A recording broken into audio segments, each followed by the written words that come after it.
Yeah, and Rob, actually, right before you came to me, I was helping a couple who had just shown up here in Henrico to try and vote early, but they have shut down for the day, but they're still trying to work through this really long line that's wrapped through the government complex. As one local official put it to me, that the turnout for this early election has blown 2016's early voting out of the water, and she provided some tips about how you can help things go smoothly tomorrow and Tuesday.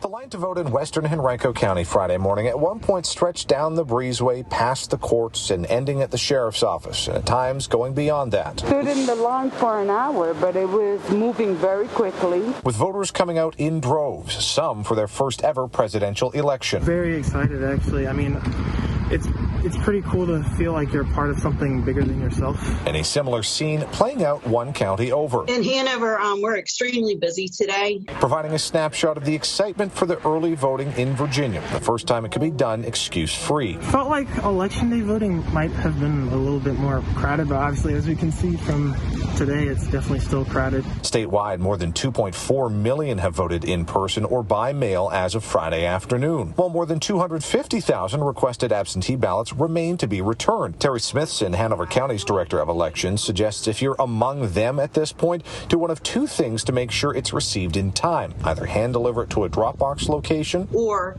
if you go to your own precinct, you can surrender that ballot and you'll be allowed to cast a ballot just like everyone else on Election Day. When Election Day ends, those day of ballots will be counted and reported as normal, while the early absentee ballots will be counted at a central location until 11 p.m., then reported. You won't get a final tally until after all of the late ballots have been counted, and that's going to take place at afternoon on Friday, November the 6th. And with just one day left of early voting and Election Day itself, Smithson encourages voters to have their IDs ready and be informed about what they'll be voting on, specifically mentioning referendums to help the lines move faster. We'll get you through as soon as we can, but just be positive and be patient.